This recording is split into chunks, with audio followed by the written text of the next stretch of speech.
Baik, Bapak dan Ibu sekalian, bahwa apa yang Bapak dari sampaikan, ini juga sebenarnya sudah terkonfirmasi hampir sama dengan beberapa hari yang lalu kami mengadakan pertemuan juga dengan 5 bupati yang ada di sini.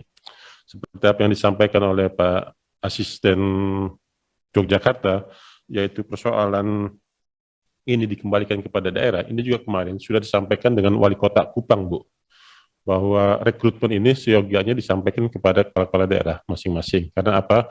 Karena mereka lah yang lebih tahu apa yang menjadi kebutuhan dan segala macamnya. Satu itu. Poin kedua, kemarin juga banyak disampaikan Ibu Pimpinan, bahwa rekrutmen ini seyogianya juga tidak disamaratakan, tapi ada skala prioritas atau mungkin bahkan honorer yang sudah lebih di atas 30 tahun itu tidak usah ikut seleksi lagi, langsung diangkat saja. Ini bagian dari bentuk penghargaan negara terhadap para guru honorer. Kenapa? Karena kalau mereka disamaratakan dengan yang lebih muda-muda, apalagi nanti posisi mereka ada di daerah terpencil, mohon maaf, mungkin mereka yang lebih usianya lebih tua dan agak gaptek, ini kesulitan tersendiri buat mereka mengikuti teknologi yang ada. Yang kedua itu. Yang ketiga, ini juga ada kecenderungan mereka meminta di seleksi yang ketiga nanti itu passing grade-nya dikurangi, tidak seketat di periode 1 dan 2.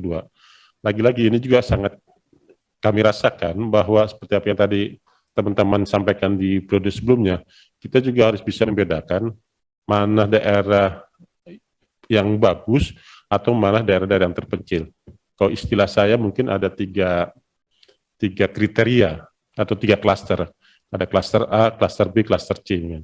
Klaster A yang memang segala sesuatu kebutuhannya, infrastruktur dan segala macamnya ini sangat mencukupi. Misalnya seperti wilayah Jawa. Ya. Wilayah Jawa kan tidak, wilayah Jawa aja itu kadang-kadang juga terkendala dengan sinyal. Ini yang klaster A, apalagi yang klaster B dan klaster C. Saya kira ini sangat menyedihkan sekali. Itu yang ketiga, passing grade. Oleh karenanya saya kira P3K ini buat kepala-kepala daerah ini bagikan buah semalakama. Tidak diikuti ini nanti juga bisa kena teguran dari pemerintahan pusat karena tidak patuh, tapi diikuti juga ini seperti apa yang tadi teman-teman sampaikan juga, ini seolah-olah mendapat PHP atau angin surga saja. Yang semulanya sangat sepakat sekali, sangat semangat sekali, tiba-tiba sebagian dari gaji itu dilimpahkan kepada beban, menjadi beban daerah, ini tidak ditanggung oleh pusat semua. Saya kira apa yang menjadi persoalan ini, Bapak dan Ibu sekalian, tetap harus semangat. Kami di Komisi 10 akan tetap memberikan mengkonfirmasi apa yang menjadi afirmasi ini kepada kementerian terkait. Kami akan meminta kepada Kemendikbud dan agar memberikan solusi apa yang menjadi terbaik penetapan NIK P3K ini, khususnya seleksi tahun 2001 dan sebelumnya, agar mereka-mereka yang sudah lulus misalnya tapi formasinya nggak ada, ini juga lebih ribet lagi. Sudah lulus tapi nggak ada formasinya, ini kan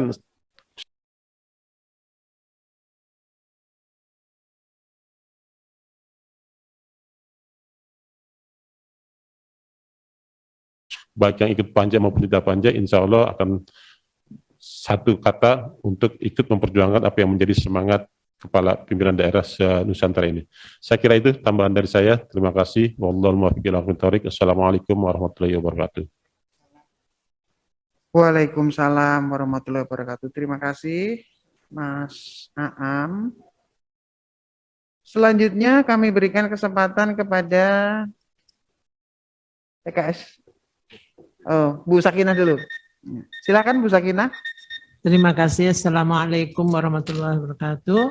Pimpinan dan anggota Komisi 10 yang saya hormati, Bapak Ibu, pemerintah daerah, ahlan wa sahlan, selamat menjalankan ibadah puasa. Luar biasa hari ini, alhamdulillah kita sudah mendapat informasi yang begitu banyak ya. Jadi yang pertama tentunya memang sosialisasinya belum sampai ke daerah-daerah, khususnya kita di daerah daerah 3T ya, yang sangat terpencil. Ya, kebetulan kemarin juga saya sempat ke salah satu kabupaten yang terpencil, itu juga seleksinya informasi yang nggak sampai ke sana. Terlebih saat ini juga informasi dari daerah saya khususnya P3K sampai saat ini mereka belum mendapatkan gaji sama sekali. Nah, Karena ada usulan lagi, kok dananya lewat DAU, kenapa bukan DAK? Kalau DAU ini kan dana alokasi umum, kan bisa diotak-atik, begitu informasi dari mereka. Kalau DAK itu sudah jelas bisa diplot dananya. Mungkin. Nah, sekarang yang ingin kami tanyakan kepada Bapak Ibu sekalian, dan ini memang sangat penting. Mudah-mudahan jawaban ini bisa juga memberikan pengambilan kebijakan dari pemerintah, khususnya Kemendikbud ya, sesuai dengan arahan dari Kementerian Pan-RB dan mengusulkan formasi guru P3K hanya mempertimbangkan guru-guru di sekolah negeri saja dan tidak mempertimbangkan guru-guru di sekolah swasta. Menurut Bapak Ibu Gubernur, apakah ini suatu hal yang bagus jika pemerintah hanya memperhatikan kekurangan guru yang ada di sekolah negeri saja? Sekarang bagaimana dampak dari sekolah swasta yang ditinggalkan sekian ribu guru-guru terbaik mereka? Jadi bagaimana dengan sekolah swasta mereka? Menurut Bapak Ibu, apakah ini hal suatu yang bagus?